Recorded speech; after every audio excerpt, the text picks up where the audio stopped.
नमस्कार, जय श्री कृष्ण। मैं जया गुप्ता। इस वीडियो में मैं माघ मास महात्म्य की 13वें दिन की कथा लेकर आई हूँ। इसके पहले मैंने माघ मास महात्म्य के प्रथम 12 दिन की कथा के वीडियोस मेरे चैनल पर बना रखे हैं।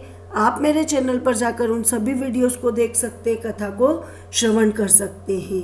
13वें दिन की कथा के रूप में हम 13वें अध्याय के पाठ का श्रवण करेंगे, जिसमें हम देखेंगे कि विकुंडल के पुण्य के कारण उसके भाई कुंडल के भी सभी पाप नष्ट हो जाते हैं और उसे स्वर्ग की प्राप्ति होती है।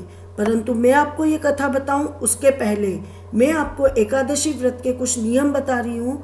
मैंने कल के वीडियो में भी एकादशी व्रत के नियम बताए थे, बाकी के बचे हुए नियम आज मैं इस वीडियो में बता रही हूँ। तो आइए देखें एकादशी व्रत के नियम।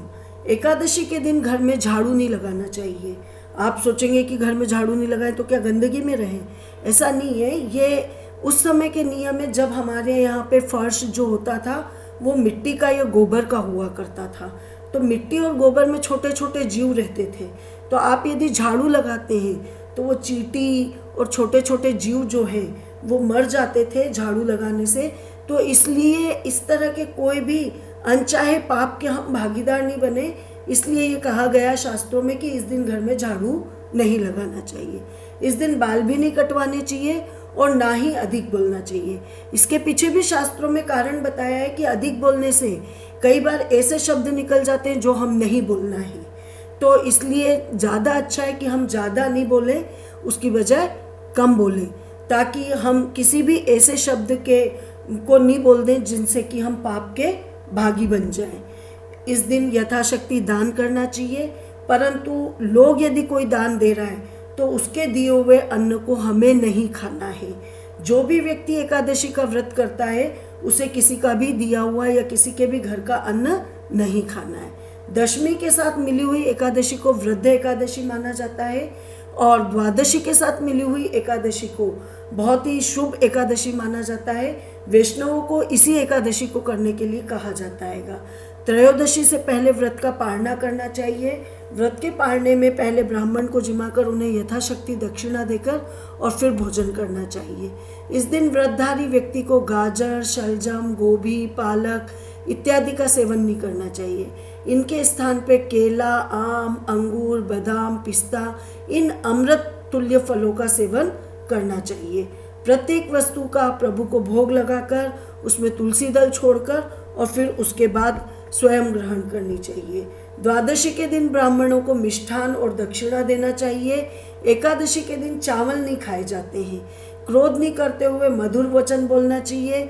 इस व्रत को करने वाला दिव्य फल को प्राप्त करता है और उसके जीवन के सारे कष्ट धीरे धीरे खत्म हो जाते हैं। आइए अब हम देखें माघ मास महात्म्य के 13वें दिन की कथा। 13वें दिन की कथा में हम देखेंगे कुंडल और विकुंडल का स्वर्ग गमन। इसके पहले 12वें दिन की कथा में हमने देखा कि यमदूत द्वारा विकुंडल को एकादशी व्रत की महिमा का वर्णन सुनाया गया था। उन्होंने बताया था कि जो व्यक्ति प्रसंगवश चाहे किसी एक ही एकादशी का व्रत नियम पूर्वक करता है तो वह यम के दुखों को नहीं भोगता है। त्रिलोकी में इसके समान अन्य कोई उपाय नहीं माना गया है। एकादशी व्रत भोग, मोक्ष, सुंदर पत्नी तथा योग्य पति और श्रेष्ठ संतान को देने वाला है। जो व्यक्ति एकादशी का व्रत करते हैं और रात्रि में जागरण करते हैं उनके माता पिता और पत्नी के कुलों के 10-10 पुरखों का उद्धार हो जाता है। आगे का वृत्तांत अब हम 13वें अध्याय में देखेंगे। विकुंडल बोले, हे सौम्य, आपके वचन सुन के मेरा चित्त तो बहुत ही प्रसन्न हो गया है, क्योंकि साधुजनों के वचन को सुनकर पाप और संताप को नष्ट करने वाले परोपकारी वचन होते हैं उनके। और अमृत मंडल रूपी चंद्रमा वही है जो सबको ठंडा कर दे, और आपके वचन भी अमृत मंडल रूपी चंद्रमा के समान थे जिन्होंने मेरे मन को शीतल कर दिया। हे देवदूत, अब आप कृपा करके मुझसे कहो कि किस तरह से मेरे भाई का नरक से उद्धार होगा।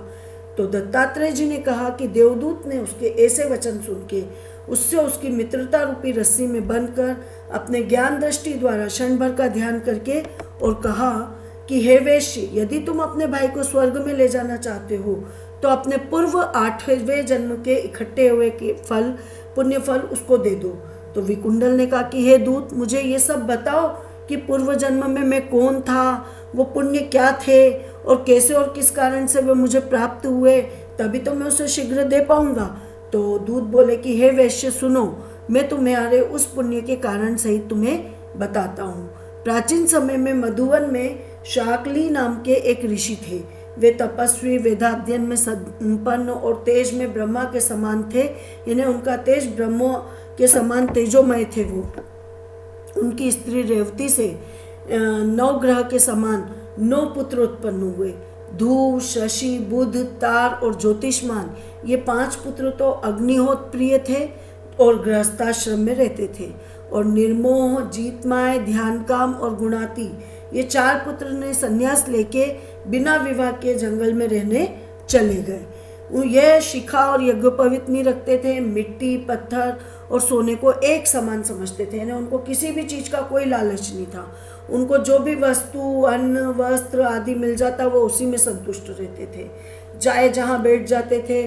चारों प्रतिदिन संध्या के समय अपनी कुटिया में आके ब्रह्म ध्यान में विलीन हो जाते थे। वात और शीत को सहन करने वाले इन लोगों ने निद्रा, आहार, शीत और हवा पर अधिकार कर लिया था।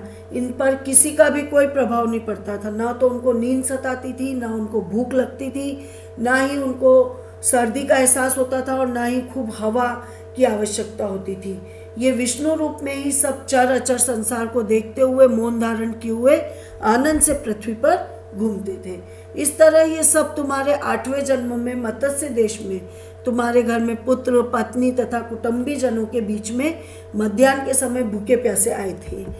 और जब तुमने इनको अपने घर के आंगन में देखा तो हर्ष और संभ्रम सहित देवता के समान दंडवत करके, इनके चरणों को स्पर्श करके फिर उनको धोया और उस जल को अपने मस्तक पे लगा के हाथ जोड़ के और बहुत ही मधुर वाणी में इन सब लोगों का तुमने अभिनंदन किया था और कहा था उनको कि आज मुझ पर विष्णु भगवान प्रसन्न हुए हैं।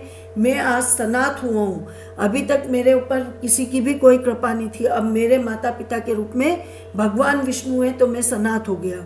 मैं, मेरा घर, मेरी पत्नी, मेरे भाई, माता पिता, गाय, शास्त्रों का श्रवण और धन सभी धन्य हो गए, क्योंकि हमने सब ने विष्णु भगवान की कृपा हुई है और हमने सब ने तीनों तापों को नष्ट करने वाले आपके चरणों के दर्शन किए हैं। क्योंकि आपका दर्शन तो भगवान हरि के दर्शन के समान है। सन्यासी के चरणों का जल 7 जन्म के लिए किए हुए संचित पापों को नष्ट कर देता है। उसके पश्चात गंध, अक्षत, पुष्प, धूप और नीराजन आदि से पूजन करके तुमने उन सन्यासियों को भोजन कराया था। इन परमहंसों ने प्रसन्न होकर रात में तुम्हारे घर में ही विश्राम किया और ज्योति स्वरूप परब्रह्म में ध्यान करके ध्यान में लग गए। हे वैश्यवर, उन सन्यासियों के आतिथ्य सत्कार का पुण्य जो तुमको प्राप्त हुआ उसको मैं 1000 मुख से भी वर्णन नहीं कर सकता। सृष्टि में प्राणी, प्राणियों में बुद्धिमान, बुद्धिमानों में मनुष्य, मनुष्यों में ब्राह्मण अति उत्तम माना गया है और ब्राह्मणों में भी विद्वान, विद्वान में कृत बुद्धि और उनमें भी कर्म करने वाले और कर्म करने वालों में भी ब्रह्मावादी को सबसे उत्तम माना गया है। सत्वगुणी ब्रह्मावादी के गृहस्थ के घर में विश्राम करने से उसके जन्म भर के पाप क्षण भर में नष्ट हो जाते हैं। यदि तुम अपने भाई को नरक से विमुक्त करना चाहते हो तो अपने 8वें जन्म के इस पुण्य को उसे दे दो। दूत का ऐसा कहने पे वो भाई ने उसे तुरंत अपना पुण्य दे दिया। तब उसका भी नरक से उद्धार हो गया।